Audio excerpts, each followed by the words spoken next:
Hello, I'm Pam of Healing Stars.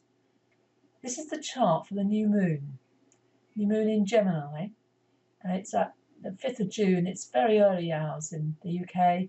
It's virtually 4 o'clock in the morning, British summertime. It's a very, very significant new moon. The reason being that Venus in Gemini, is just about to join the Sun. Now, this is something that doesn't happen every year, and it's a very important cycle of Venus, the planet of love. It's appropriate that the tarot for Gemini is in fact the card of the Lovers. The Lovers is all about duality. We live in a world, Gemini world, of duality, right and wrong, black and white, masculine and feminine. And this is an opportunity to join these two parts of us. It's not to do with our gender, it's our mind. I've used the tarot, as I often do in my reports, to hopefully illustrate a little bit more of what's going on.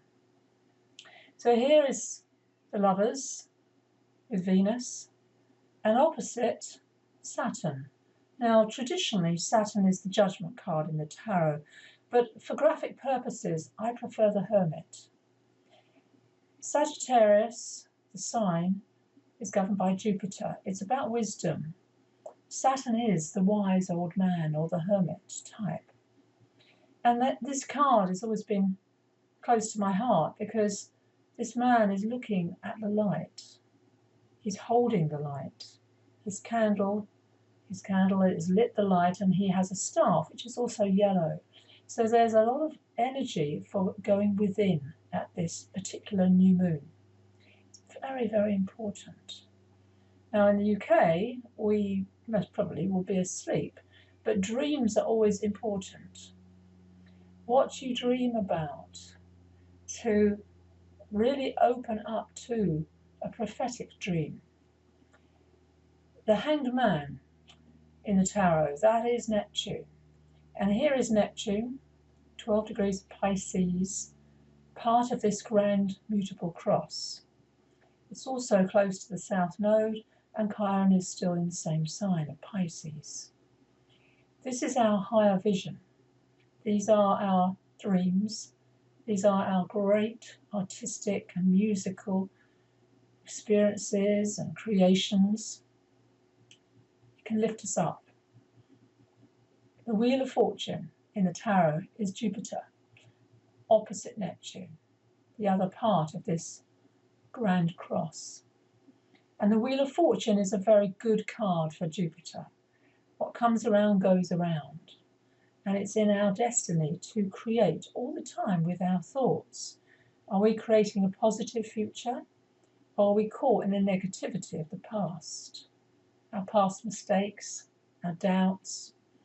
It's said that the past is in front of us because we can see it, quite obviously, but the future is behind us, the unknown.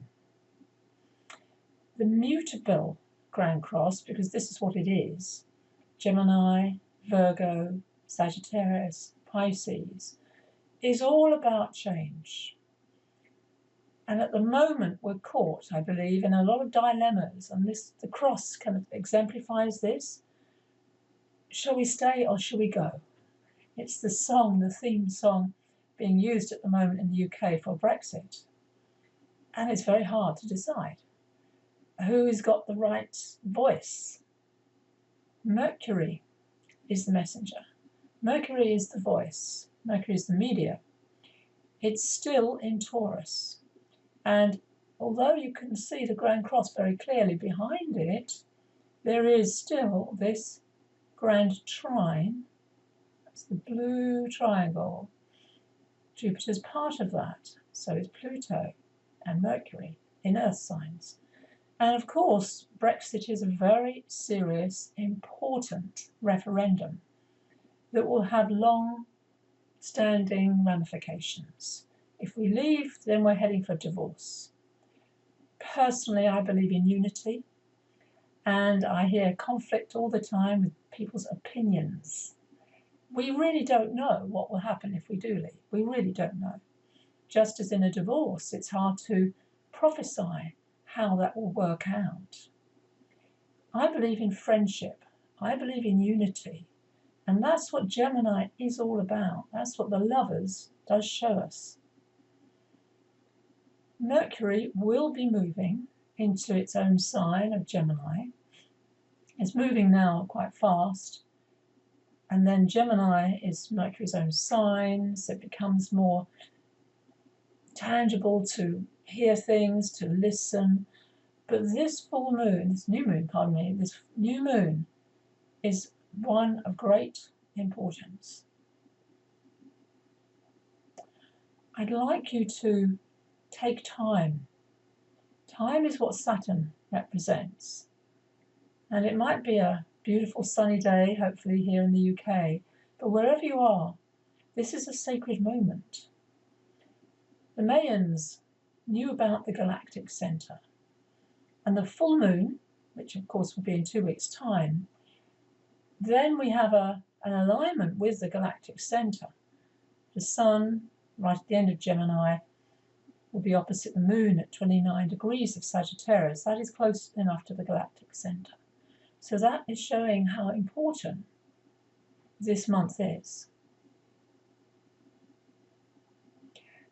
I'd like you to reflect. Hopefully I've given some clues here as to the complexity of this pattern. The new moon is a seed for the month, and it's a very good idea to write down your new moon wishes. Gemini is all about communication. Mercury is in the sign ruled by Venus. This is about communication with like minds who are true friends, who can be a true sounding board, who can ask deep questions, which is what Jupiter represents, along with the strong connection to Pluto, the god of the underworld, the unconscious. That's a very powerful alignment now at this new moon. To question, to look at the messages around you and decipher them. We are in a world of vibration. Dreams, quietness, and being grounded also is important at this new moon. I hope you've enjoyed this. I'm Pam of healingstars.com. If you'd like to subscribe, I offer free webinars at the moment and reports that are great value for money. Thank you for watching.